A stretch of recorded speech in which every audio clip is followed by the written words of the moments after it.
आता तुम्ही विचार करा, एखाद्याला साधा पिंपल जरी झाला 18 वर्षाच्या मुलाला, तर तो इतका पॅनिक होतो की हे माझ्या चेहऱ्यावर काय दिसतं, हे लाल दिसतं. मला 4 मित्रांनी विचारलं, हे लवकर गेलं पाहिजे, 8 दिवसात ह्याला घालवून द्या, तुम्हाला काय ट्रीटमेंट करायचं त्या करा, काय प्रोसिजर करा.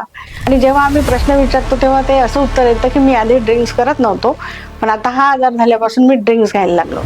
कुटुंबीय आणि समाजाने कोणते शब्द किंवा वागणूक टाळावी ज्यामुळे रुग्णाचा आत्मविश्वास कमी होणार नाही? शरीराच्या अंतर्गत लोकांना कितीही आजार झालेले चालतात, पण लोकांच्या नजरा आणि मी कधीच बरा होणार नाही ही मनातील भीती, खरंच ही भीती कितपत खरी आहे? आज त्याचं उत्तर जाणून घेऊया. नमस्कार, तुमचं मनपूर्वक स्वागत आहे आपल्या पॉडकास्ट मध्ये. मी प्राजक्ता तुपकर. आज आपण अशा एका विषयावरती बोलणार आहोत ज्याबद्दल फार कमी लोक मोकळेपणाने बोलतात.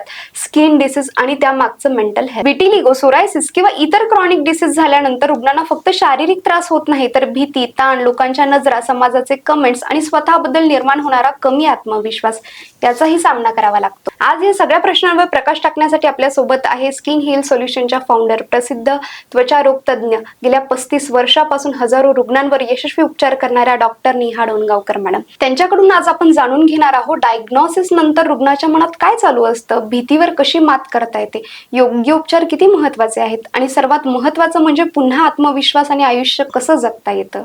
हा पॉडकास्ट शेवटपर्यंत नक्की पहा, कारण आजच्या संवादातून कदाचित तुमच्या किंवा तुमच्या जवळच्या व्यक्तीच्या मनात असलेल्या अनेक भीती कायमच्या दूर होऊ शकतात. तर चला सुरुवात करूया आजच्या या अतिशय महत्वाच्या संवादाला. मॅडम, सर्वात प्रथम या पॉडकास्ट मध्ये तुमचं मनपूर्वक स्वागत आहे. गेल्या 35 वर्ष विटिलिगो, सोरायसिस आणि इतर क्रॉनिक डिसीज वर काम करत आहात आणि हजारो रुग्णांना पुन्हा आत्मविश्वास आणि तुम्ही जगण्याची नवी दिशा दिली. आज आपल्या अनुभवातून अनेक महत्वाच्या गोष्टी जाणून घ्यायची संधी आम्हाला मिळणार आहे. नमस्कार मॅडम. नमस्कार. स्वतःबद्दल आणि डर्मॅटॉलॉजी क्षेत्राबद्दल थोडासा अनुभव तुम्ही आम्हाला सांगाल? माझा हा जो प्रवास आहे तो मला असं वाटतं की एकदम कम्फर्ट झोनच्या बाहेर निघून केलेला प्रवास आहे. आणि जेव्हा डर्मॅटॉलॉजी ह्या क्षेत्रामध्ये पेशंटचा खूप संवेदनशील असतात पेशंट ह्या बाबतीत, आणि काय असतं की त्यांची ब्युटी ही पूर्णतः स्किनवरच अवलंबून असते. बाकीचे कुठलेही आजार त्यांना चालतात, कारण ते आजार व्यक्त होत नाही किंवा दिसत नाही. तर डर्मॅटॉलॉजी हा तसा पाहिला तर हा जो डर्मॅटॉलॉजी विभाग आहे हा खूप चॅलेंजिंग आहे. आणि त्यातल्या त्यात हा जो प्रवास असतो त्याच्यामध्ये पेशंटचं कंटिन्यू मेंटल हेल्थ ही सांभाळावीच लागते. कारण तुम्हाला हळूहळू स्किनमध्ये जेव्हा फरक जाणवतो तो लगेच ट्रीट होत नाही, आणि त्या काळामध्ये ते बऱ्याचदा त्यांच्या मानसिकतेचे अपडाऊन चालू असतात. कधी ते खूप निराश होतात, कधी खूप आनंदी होतात. तर ह्या सगळ्या गोष्टी सांभाळून ती ट्रीटमेंट होत असते. तर हा जो 35 वर्षाचा प्रवास आहे त्याच्यामध्ये मला एक जाणवलं की रुग्णांना भयंकर, ह्या क्षेत्रामध्ये जेही रुग्ण येतात ज्यांना स्किन डिसीज आहे त्यांना भयंकर भीती आणि समाजामध्ये आपल्याला काय बोलल्या जाईल किंवा काय विचारलं जाईल ह्याचा न्यूनगंड तयार होतो. आणि ह्या पेशंटचा, ते कुठल्याही करिअरमध्ये असो, कुठल्याही क्षेत्रात असो, तर त्यांचा आत्मविश्वास कधीही डळमळीत होऊ शकतो.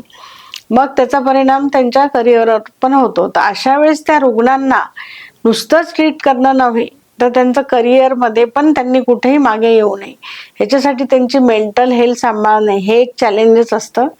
आणि विशेषतः विटिलिगो आणि सोरायसिसमध्ये तर हे खूप मोठं चॅलेंज असतं.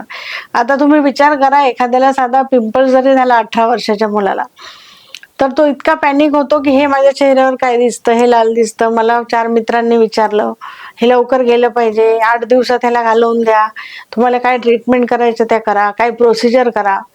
तर ही आत्ताची परिस्थिती आहे. तर ह्याच्यामध्ये हा खूपच चॅलेंजिंग जॉब आहे. पण ह्याच्यामध्ये एक सॅटिस्फॅक्शन पण आहे की लोकांचा आत्मविश्वास जर आपण कायम राखला आणि ते जर त्यांचं आयुष्य चांगलं आनंदाने जगत असेल तर याच्यासारखा दुसरा कुठलाही आनंद नाही. मॅडम, माझा दुसरा प्रश्न असा आहे, जेव्हा एखाद्या व्यक्तीला विटिलिगो, सोरायसिस किंवा इतर क्रॉनिक स्किन डिसीज बद्दल कळते तेव्हा त्याच्या मनामध्ये सर्वात आधी कोणती भीती असते?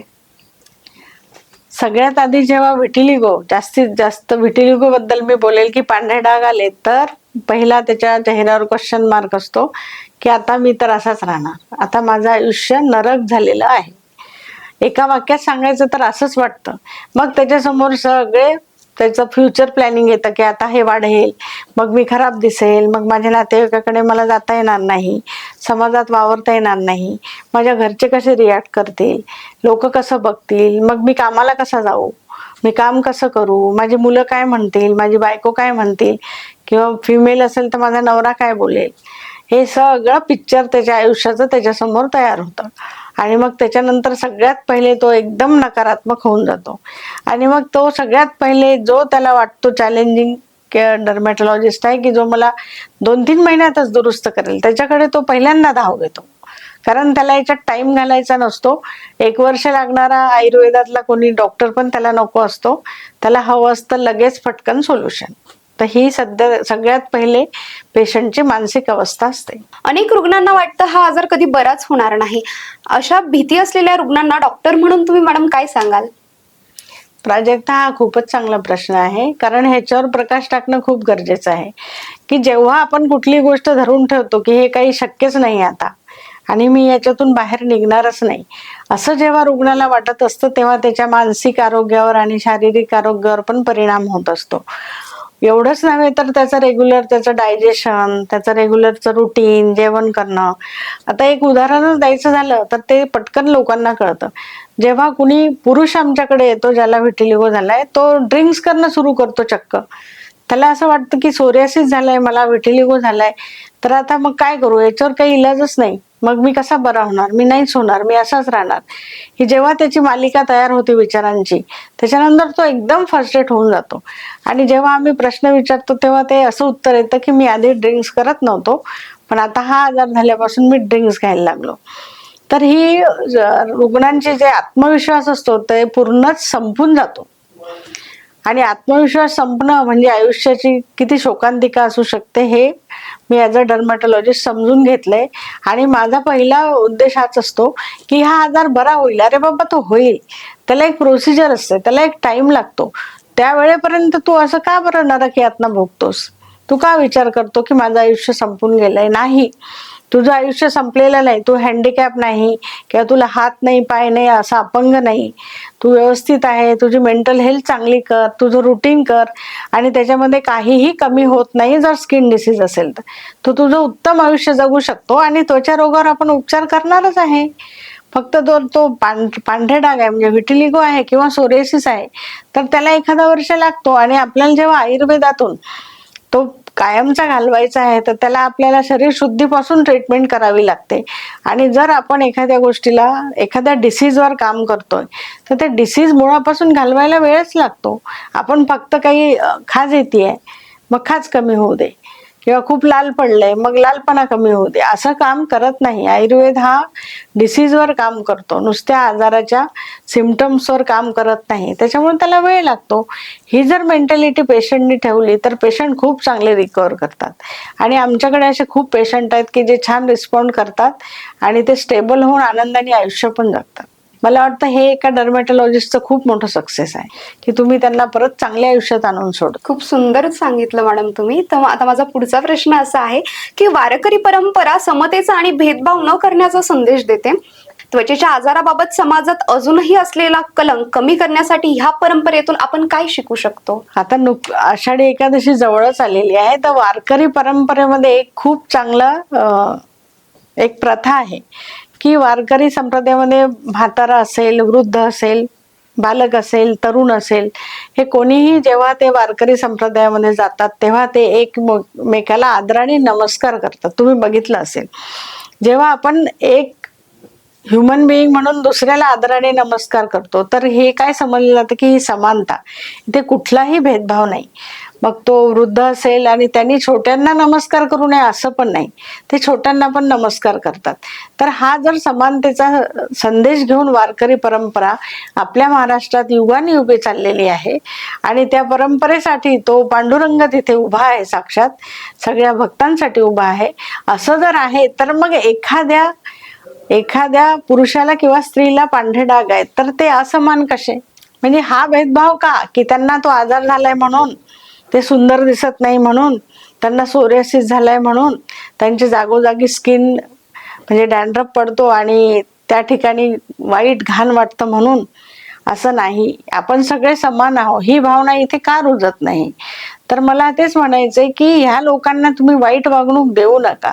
त्याच्यामुळे ते अक्षरशः एकलकोंडे होतात आणि आयुष्यापासून दूर निघून जातात.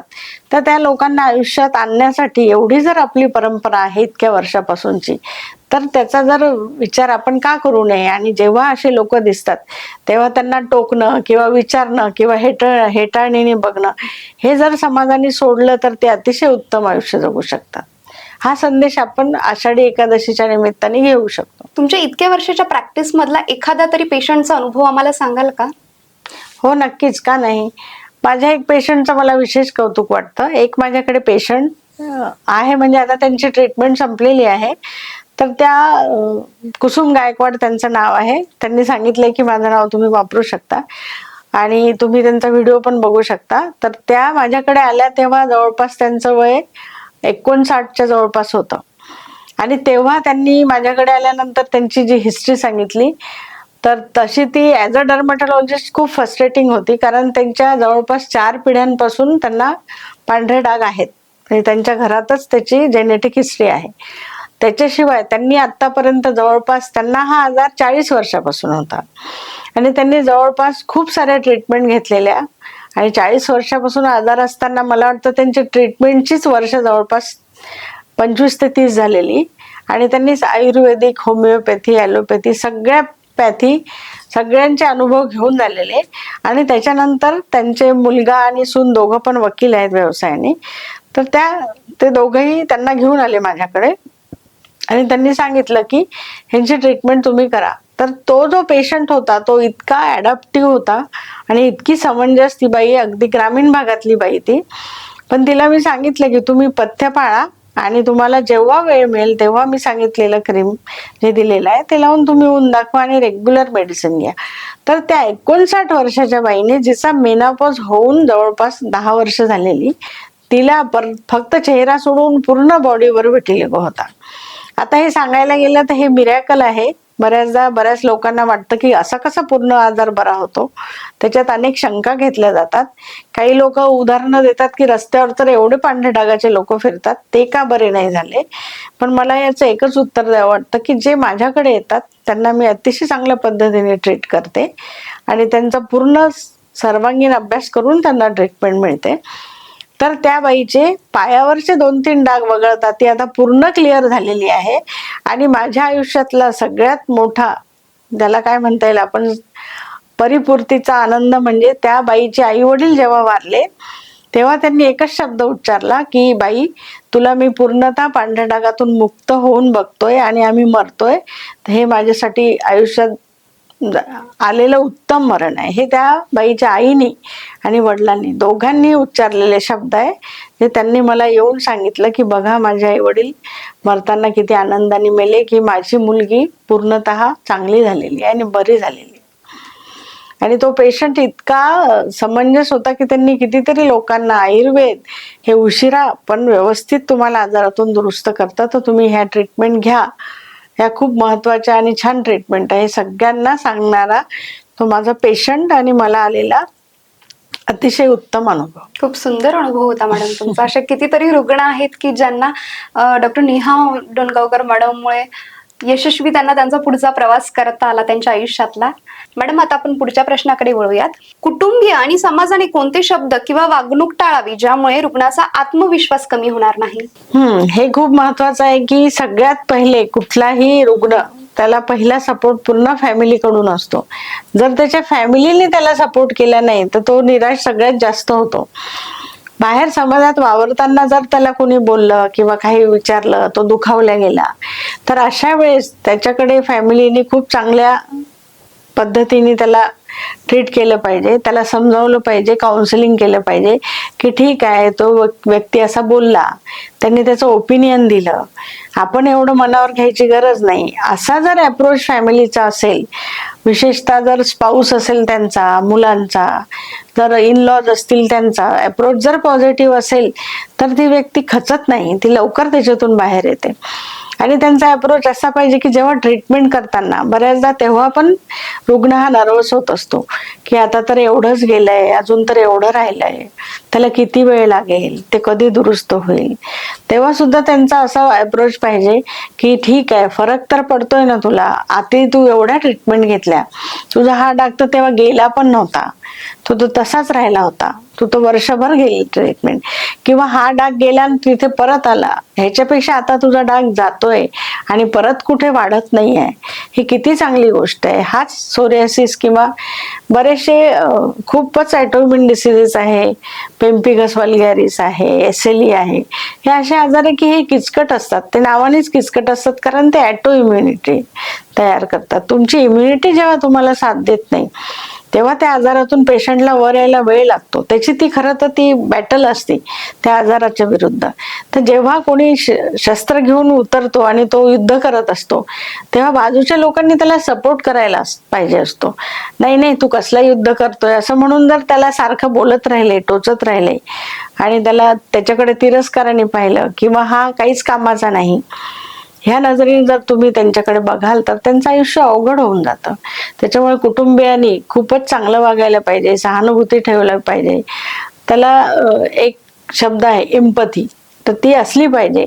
एक ह्युमन बिईंगची दुसऱ्या ह्युमन बिईंग बद्दल काहीतरी कमिटमेंट असते. हा जिवंत माणूस आहे, ते काही निर्जीव झाड नाही. झाडाला आपण निर्जीव नाही म्हणू शकत तसं, पण अशी निर्जीव कुठली वस्तू नाही आहे की ज्याच्याशी आपण कसंही वागा, काही करा, त्याला फरक नाही पडत. ते सजीव आहेत आणि त्यांना भावना आहेत. ह्या ओळखून जर कुटुंबीय आणि समाजाने सुद्धा वागलं तर त्या माणसाचा प्रवास सोपा होतो, बिलकुल अवघड होत नाही. हे फार गरजेचं आहे. थँक्यू. आता मॅडम पुढच्या आणि शेवटच्या प्रश्नाकडे वळूयात. जेव्हा एखादा रुग्ण माझं आयुष्य आता बदललं किंवा मी कधीच बरा होणार नाही अशा नकारात्मक विचारामध्ये अडकतो तेव्हा डॉक्टर म्हणून तुम्ही त्यांच्याशी कसा संवाद साधता? एक ॲज अ डर्मॅटॉलॉजिस्ट किंवा जेव्हा कुठलाही डॉक्टर एखाद्या रुग्णाशी संवाद साधतो तेव्हा मी बऱ्याचदा ऐकते किंवा त्यांना जो आधीचा रुग्णांना आलेला अनुभव असतो त्याच्यावर पण प्रकाश टाकणं खूप गरजेचं आहे. किंवा आधी जेव्हा कधीतरी ते ट्रीटमेंट करतात आणि मग एखादा वर्ष उलटतं आणि मग त्याच्यानंतर कदाचित डॉक्टरांच्या तोंडून असा शब्द गेला की मी तर एवढंच करू शकतो, हे काही बरं होणार नाही. ते डॉक्टर नकळत बोलून जातात, पण त्यांनी हे काही बरं होणार नाही हा त्यांच्यासाठी परवलीचा शब्द असतो. आपण म्हणतो ना की स्टॅम्प सहित शिक्का बसलाय आता याच्यावर. तर रुग्ण डॉक्टरकडे काय म्हणून बघतो? आपण जे म्हणतो की देवानंतर डॉक्टरलाच देव समजतात रुग्ण. तर जेव्हा तो रुग्ण आपल्याकडे आशेने बघत असतो किंवा त्याला वाटत असतं की हे मला बरं करणारे हेच व्यक्ती आहेत, मग ह्यांच्याकडून त्यांना काय अपेक्षा असणार, त्याचं डर्मॅटॉलॉजिस्ट मला हे समजतंय किंवा मला असं वाटतं की हे वागणं गरजेचं आहे की कधीच बरा होणार नाही हा शब्द उच्चारणं चुकीचं आहे. आपल्याला माहिती नाही, सायन्सने इतकी प्रगती केली आहे, तर हा रुग्ण कुठे कुठल्या डॉक्टरकडून कधी दुरुस्त होईल, तर तो बरा होऊ शकतो. तर त्याला आत्ताच्या कंडिशनमध्ये अजून तो खूपच नकारात्मक दृष्टीने प्रवास करेल असे जर वाक्य नाही उच्चारले तर तो रुग्ण आनंदाने करू शकतो ट्रीटमेंट. तर हा शब्द असा नको जायला, ही जाणीव मात्र मी तरी ठेवते. आणि अशी जाणीव ठेवून जर पेशंटला ट्रीट केलं तर ते नक्कीच बरे होतात. कारण हे अनाकलनीय सायन्स आहे. कधी कुठे कोणाला रिझल्ट येईल, कुणाची ऑटो इम्युनिटी परत चांगली इम्युनिटी तयार करेल आणि त्याचा प्रवास चांगला होईल, हे प्रेडिक्टेबल असतं, कोणी सांगू शकत नाही. त्याच्यामुळे नकारात्मक शक्यतो शब्द उच्चारू नये. आणि त्यांना एनकरेज करण्यासाठी तुम्ही जे डाएट देऊ शकता, विशेषतः आता डाएट हा खूप महत्वाचा झालाय, तर तुम्ही त्याच्यावर प्रकाश टाकू शकता की तुम्ही डाएट कसं करताय, काय घेताय, कशा पद्धतीने डाएट करायला पाहिजे, जेणेकरून तुमचं मेटाबॉलिझम चांगलं होईल. आणि मेटाबॉलिझम जर चांगलं झाले तर कित्येक ऑटोइम्यून डिसीज रिव्हर्स होतात. आता हे सायन्स प्रूव्ह करत चाललंय. मॉडर्न सायन्स सुद्धा आणि आयुर्वेद तर नेहमीच डिसीजवर काम करतं. त्याच्यामुळे ही जाणीव ठेवल्या गेली तर रुग्ण खूप चांगला ट्रीट होतो. थँक्यू. मॅडम, रुग्णांची मेंटल हेल्थ चांगली ठेवण्यासाठी तुम्ही काय संदेश द्याल? रुग्णांची मेंटल हेल्थ चांगली राहणं खूप गरजेचं आहे. त्याच्यामुळे कुठलाही डिसीज, मी तर म्हणेल फक्त स्किन डिसीज नाही, जरी एखाद्याला कॅन्सर जरी झाला असेल तरी त्यांनी त्याची पॉझिटिव्हिटी आणि त्याची जगण्याची जिद्द कधीही सोडू नये. आजार हे तात्पुरते असतात, ते नंतर दुरुस्त होतात आणि प्रत्येक आजारावर आता ट्रीटमेंट आहे. त्याच्यामुळे आपण कुठे चुकलोय हे रुग्णांनी पहिले बघावं. तुम्ही डाएटमध्ये चुकलाय का, स्ट्रेस घेताय का खूप जास्त, एखाद्या छोट्या गोष्टीचा खूप बाऊ करताय का, आणि तुमची मेंटल हेल्थ तुम्ही नीट नाही ठेवत आहे का, सारखे डिप्रेस होताय का, सारखे चिडताय का, सारखे परिस्थितीवर रागवताय का, त्याच्यावर तुम्ही नक्की काम करा. ते रुग्णांनीच करणं गरजेचं आहे. इथे डॉक्टरचा रोल खूप कमी आहे. डॉक्टर तुम्हाला सांगू शकतो, पण नंतर मात्र त्या ऍक्शन तुमच्या आयुष्यासाठी तुम्हाला स्वतःच घ्यायचे आहे. आणि लक्षात ठेवा, हे आयुष्य तुमचं आहे, डॉक्टरचं नाही. त्याच्यामुळे तुम्ही स्वतःसाठी किती कमिटेड आहे हे खूप महत्वाचं आहे. हे तुम्ही जेव्हा ठरवाल की हा माझी कमिटमेंट आहे माझ्याबद्दल आणि मी स्वतःसाठी खूप इम्पॉर्टंट आहे आणि हे माझं आयुष्य मी माझ्यासाठी जगेन, हे जर तुम्ही ठरवलं तर मला असं वाटतं तुम्हाला रोगमुक्त व्हायला कोणीच अडवू शकत नाही. या पॉडकास्ट मधून आपल्याला बऱ्याच काही गोष्टी जाणता आल्या. रुग्णाचं फक्त शारीरिकच आरोग्य नाही तर मानसिक आरोग्यही किती महत्वाचं आहे हे आपल्याला मॅडमकडून कळालं.